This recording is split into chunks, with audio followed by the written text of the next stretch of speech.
तत्तन्मयैव स्थितः शुद्धात्मा नीलवस्त्रादि योगेन स्फटिको यथा वपुस्तुषादिभिः कोशैः युक्तं युक्त्यवधाततः आत्मानमन्तरं शुद्धं विविच्यातण्डुलं यथा सदा सर्वगतोऽप्यात्मा न सर्वत्रावभासते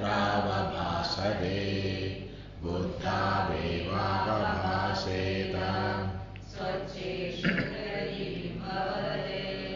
देहेन्द्रियमनोबुद्धि प्रकृतिभ्यो विलक्षणं तद्वृत्तिसाक्षिणं विद्यात् आत्मानं व्याजवत्सदा व्यापृतेष्विन्द्रियेषु आत्मा व्यापारी वा विवेकिनां दृश्यते भ्रेषु धावत्सु धावन्निव यथा शशि आत्मचैतन्यमाश्रित्य देहेन्द्रियमनोधियः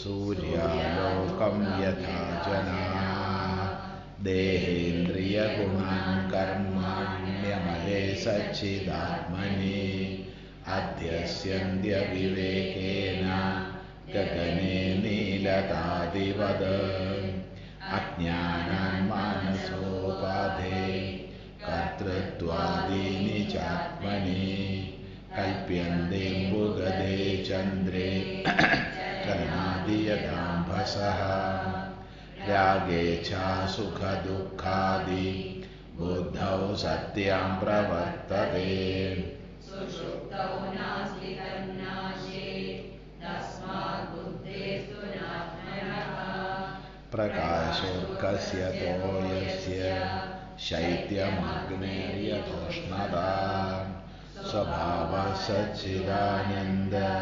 नित्यनिर्मलतात्मनः आत्मनस्तच्चिदंशश्च बुद्धिर्वृत्तिरिति द्वयं संयोज्य च विवेकेन जानामीति प्रवर्तते आत्मनो विक्रिया नास्ति बुद्धिर्बोधो न जात्वपि जीवः सर्वमलं ज्ञात्वा रज्जुसर्पवदात्मानं जीवं ज्ञात्वा भयं भवेत् नाहं जीवः परस्मेति ज्ञातश्चेन्निर्भयो भवेत् आत्मावभासयत्येको बुद्ध्यादीनीन्द्रियाण्यपि दीपो घटादिवत् स्वात्मा जडैस्तैर्नावभास्यते आत्मावभासयत्येको बुद्ध्यादीनीन्द्रियाण्यपि दीपो घटादिवत् स्वात्मा जडैस्तैर्नावभास्यते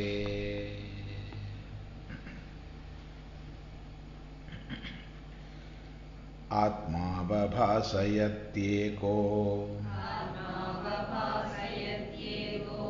बुद्ध्यादीनीन्द्रियाण्यपि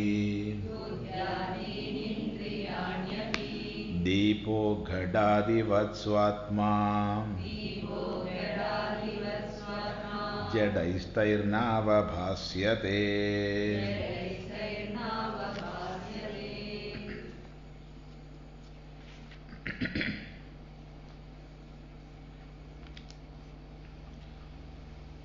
एकः आत्मा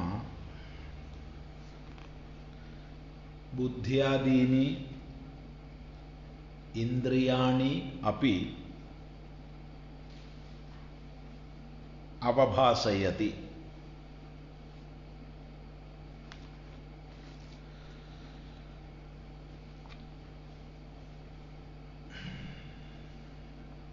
एकः आत्मा बुद्ध्यादीनि इंद्रियाणि अपि अवभासयति। ഏകഃ ആത്മാ, ഏകനായ ആത്മാവ്.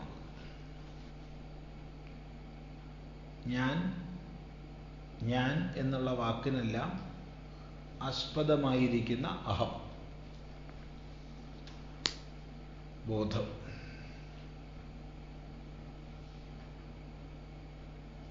ഈ അഹം എന്നുള്ള ബോധം ഏകമാണെന്ന് നമുക്കറിയാം.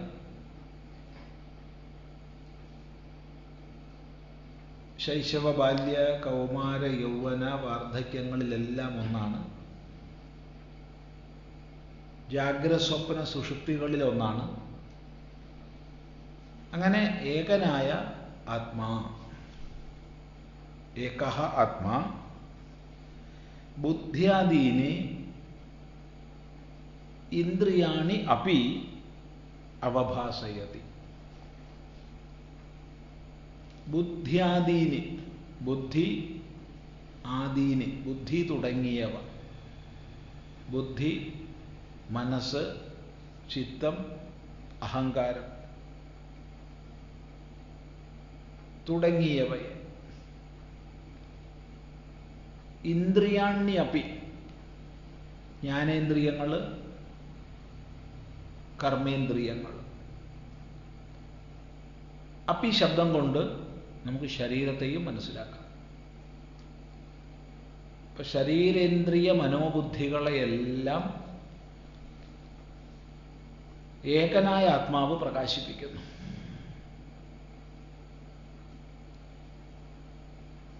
എല്ലാത്തിനെയും പ്രകാശിപ്പിക്കുന്നു. ഈ ഏകനായ ഞാനുള്ളത് കൊണ്ട് ശരീരേന്ദ്രിയ മനോബുദ്ധികളെല്ലാം പ്രവർത്തിക്കുന്നു. ഞാനില്ലെങ്കിൽ ഈ ശരീരേന്ദ്രിയ മനോബുദ്ധികളൊന്നും പ്രവർത്തിക്കില്ല.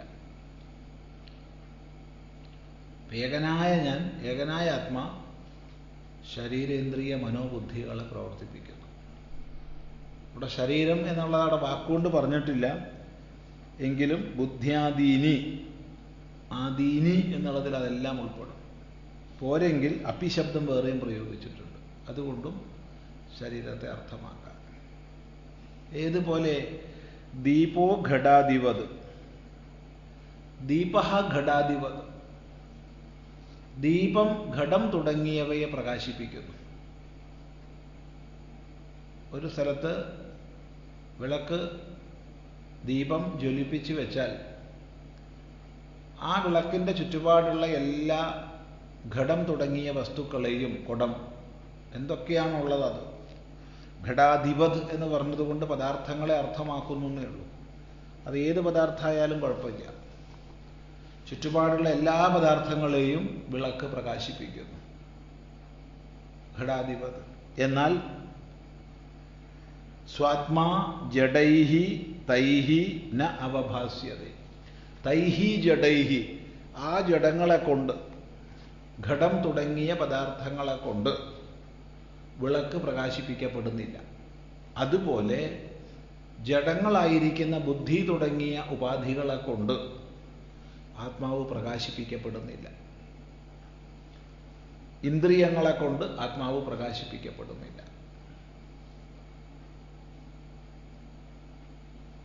ഇന്ദ്രിയങ്ങൾക്ക് വിഷയങ്ങളിലേക്ക് പോകാനുള്ള സാമർഥ്യമുണ്ട്. എന്നാൽ ഇന്ദ്രിയങ്ങൾ പോലും പ്രവർത്തിക്കുന്നത് ഏതൊരാത്മ ചൈതന്യത്താലാണോ അതിനെ പ്രകാശിപ്പിക്കാനുള്ള സാമർഥ്യമില്ല.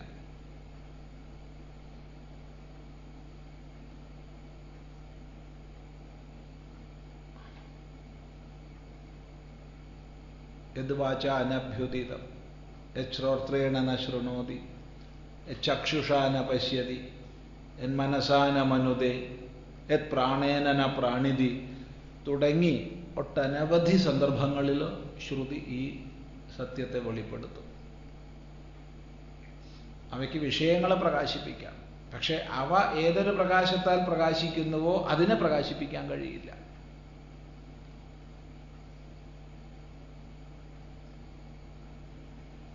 അതാണ് തൈഹി ജഡൈഹി, ആ ജഡങ്ങളെ കൊണ്ട് ആത്മാ ന അവഭാസ്യത, ആത്മാവ് പ്രകാശിപ്പിക്കപ്പെടുന്നില്ല.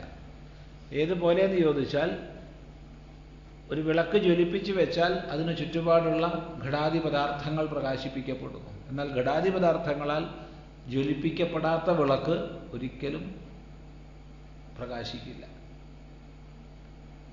ഇതേപോലെയാണ് ഉപാധികൾ.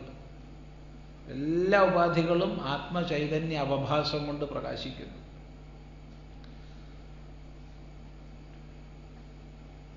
അത് ആദ്യം തന്നെ ശരിക്കും പറഞ്ഞാൽ ആത്മചൈതന്യം ഏറ്റവും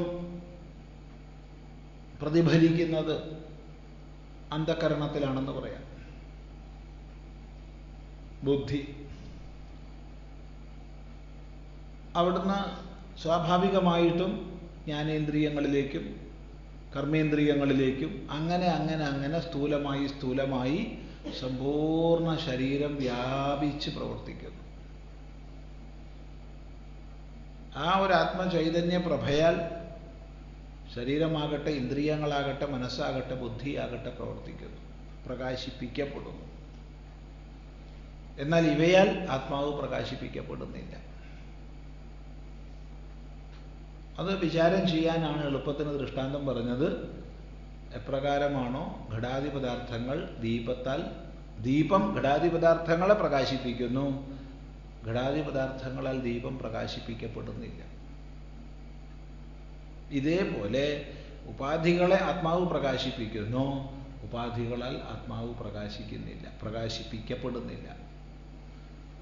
എളുപ്പമാണ് വിചാരം ചെയ്യാനുള്ളത് മാത്രം. ഏറെ വിസ്തരിച്ച് പറയേണ്ട ഒരു ആവശ്യമില്ല. ഏതൊരാൾക്കും സൂക്ഷ്മമായി വിചാരം ചെയ്താൽ ഗ്രഹിക്കാൻ പറ്റും. അവിടെ ആത്മാ എന്ന് പറയുന്നിടത്ത് താൻ എന്നതിനെ വയ്ക്കുക. താൻ ഞാനുള്ളത് കൊണ്ട് എൻ്റെ കണ്ണ് പ്രവർത്തിക്കുന്നു, ചെവി പ്രവർത്തിക്കുന്നു, മൂക്ക് പ്രവർത്തിക്കുന്നു, നാക്ക് പ്രവർത്തിക്കുന്നു, ത്വക്ക് പ്രവർത്തിക്കുന്നു. അതുപോലെ കർമ്മേന്ദ്രിയങ്ങൾ 5 പ്രവർത്തിക്കുന്നു, മനസ്സ് പ്രവർത്തിക്കുന്നു, ബുദ്ധി പ്രവർത്തിക്കുന്നു. അങ്ങനെ വിചാരിക്കുക.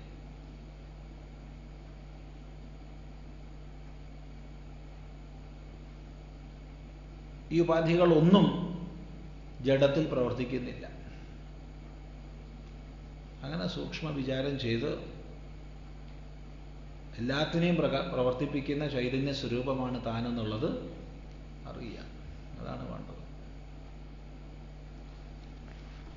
എളുപ്പമാണ് ഈ ഭാഗമൊക്കെ.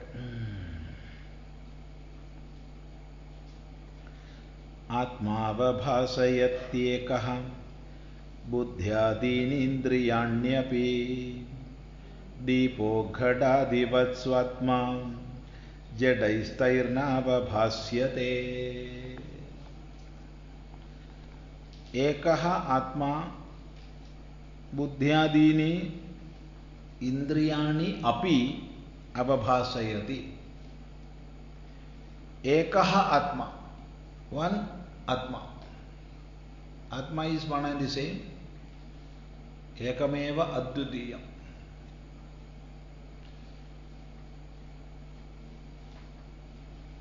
There is no two Atma. There are no two Atmas. I am.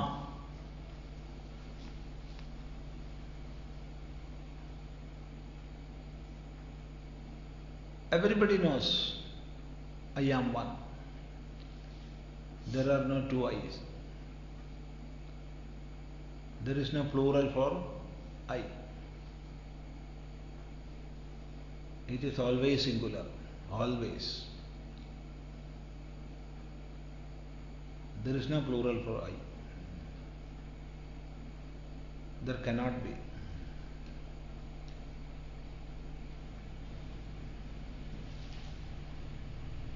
So Ekaha Atma, the self which is one alone,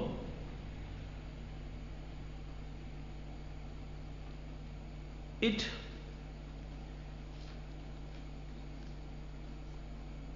illumines buddhyadini indriyani. Buddhyadini indriyani api. Buddhyadini, buddhi and the like. That is buddhi, manas, chittam and ahankara. And of course, by the word Adi, we can take Indriyas, even though it is referred separately, body, everything. All upadhis. Buddhyadini, Indriyani api, senses also. By the words Indriyani, we have to take both Karmendriya and Jnanendriya. 5 Jnanendriyas and 5 Karmendriyas. And if we are taking by the word Buddhyadi, only Buddhi, mind, Chittam and Ahankaram, then here by the Shabda Api, we can take a gross body. So, Sharira, Indriya, Prana, Mano, Buddhaya. This gross body, all organs of action and the senses of cognition, mind, intellect and all these adjuncts, all are avabhasayati. Atma avabhasayati. Atma is shining. It is illuminating. All this.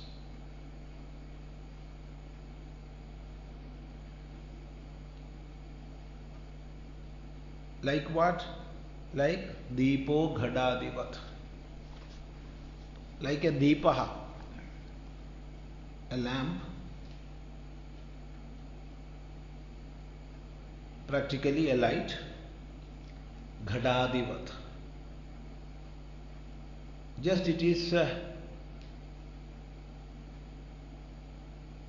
making Ghadadi, inert objects, see. Light is illuminating inert objects like a ghada, pot, all objects. Deepa is giving light to all, it is shining everything. But Taihi Jadaihi, Taihi by them, Jadaihi by inert objects,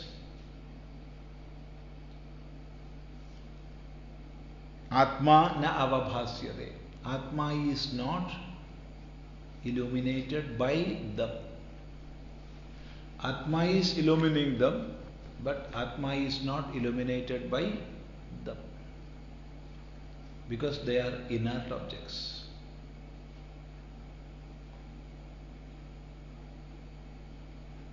Shruti repeatedly says, mind cannot reach there, words cannot reach there.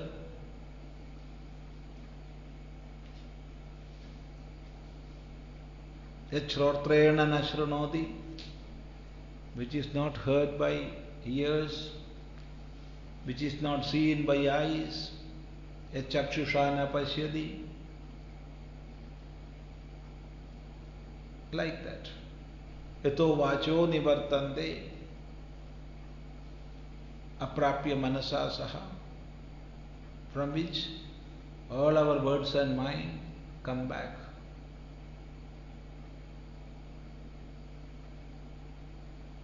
Because it cannot approach that, cannot enter there. So taihi na avabhasyate atma. They are working with the Chaitanya of Atma. So they cannot illuminate Atma. Atma is Swaya Prakasha Rupaha. Atma is Swaya Prakasha Rupaha.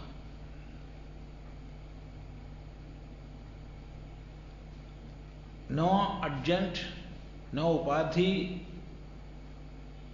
no object can illuminate that Atma. It is self-luminous. So here, in all these shlokas, from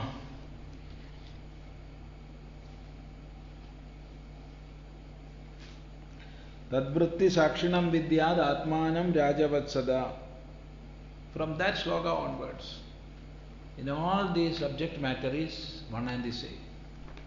How to differentiate Atma from Anatma? Why repeatedly saying this? Because that is the power of superimposition. That is the power of false identification.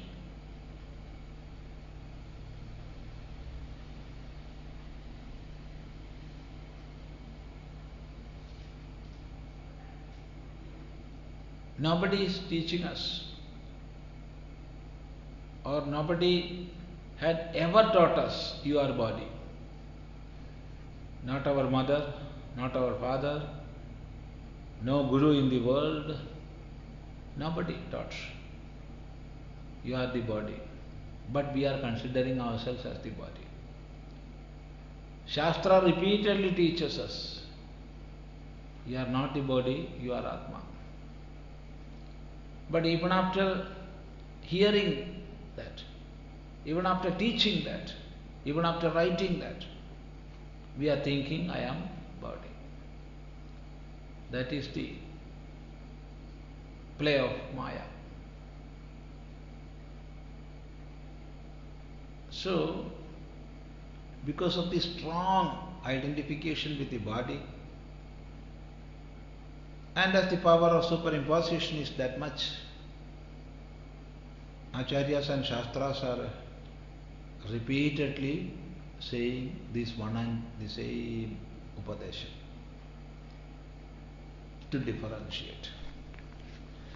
So that is this Atma vabhasayatyeko buddhyadini indriyanyapi deepo ghadadivat swatma jadaistarnavabhasyate.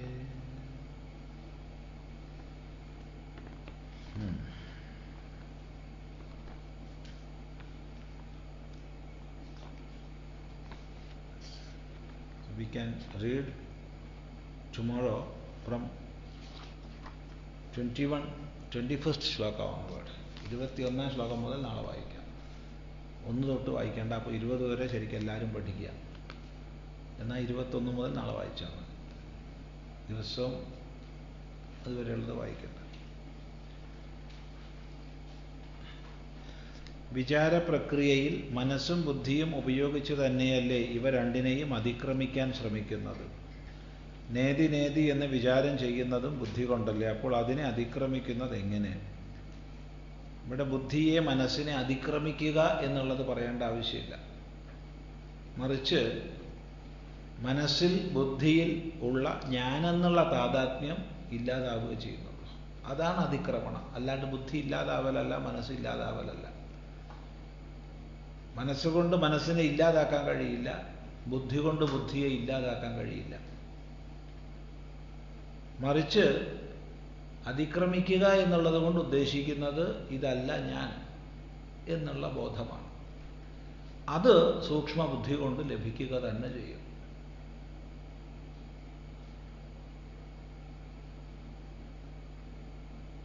അതാണ് ബുദ്ധിയുടെ വിചാര സാമർഥ്യം.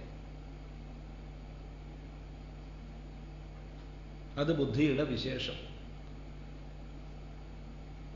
തന്നിൽ നിന്ന് ബുദ്ധിയെ വേർതിരിച്ച് മനസ്സിലാക്കാൻ അല്ലെങ്കിൽ മനസ്സിലാക്കിപ്പിക്കാൻ ബുദ്ധിക്ക് കഴിയും. ഏത് നിമിഷമാണോ ആ ബോധം, അതോടുകൂടി ബുദ്ധി താദാത്മ്യം പോയി, മനസ്സിനോടുള്ള താദാത്മ്യം പോയി. അങ്ങനെ ഓരോ ഉപാധികളോടുള്ള താദാത്മ്യം പോകലാണ് അതിക്രമിക്കൽ, അല്ലാതെ അത് ഇല്ലാതാവലല്ല. വളരെ ലളിതമാണ് വിഷയം.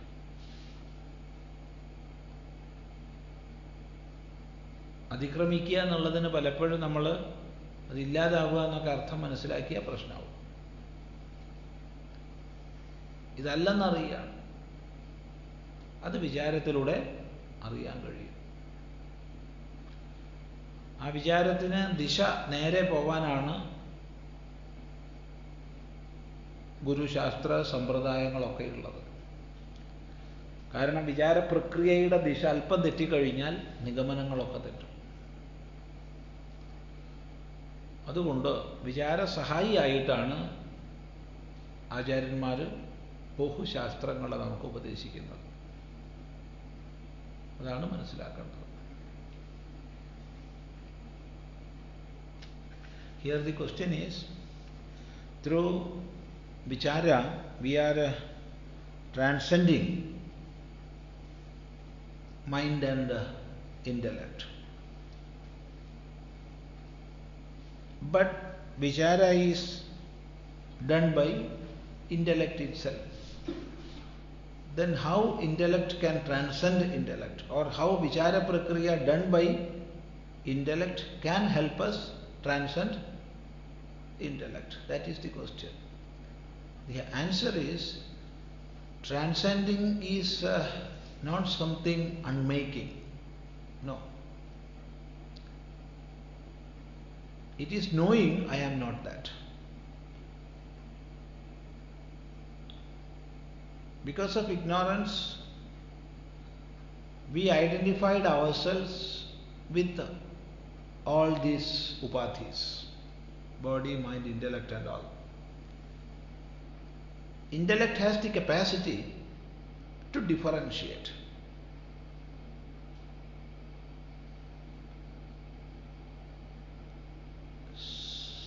So,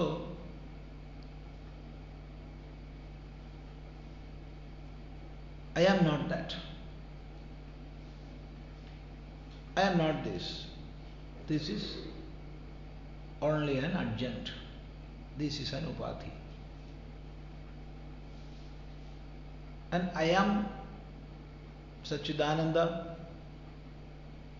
who is giving Sat, Chit and Ananda to all upadhis.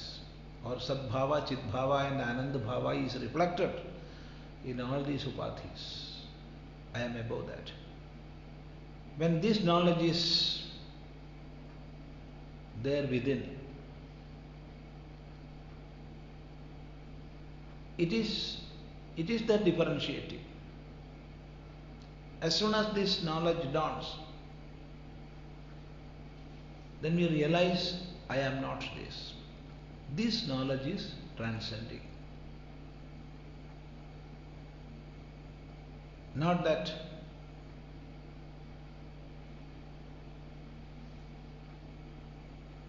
buddhi will become something else or buddhi will vanish. No, buddhi is there. Identification goes. This going away of identification, false identification, is transcending. Buddhi, our buddhi has that capacity. That is the greatness, or that is the speciality of our buddhi. But we must be very cautious in this vichara prakriya, because if the direction of that vichara is not going in the correct way or mode, our conclusion or our inference will never help us to transcend. But we will be in the net created by that mind-buddhi complex. So, Guru, Shastra and Sampradaya, Acharya, Shastra and the tradition, all these are essential for a sadhaka. Om Gurur Brahma Gurur Vishnu Gurur Devo Maheshwaraha Guru Sakshat Param Brahma Tasmai Shri Gurave Namaha.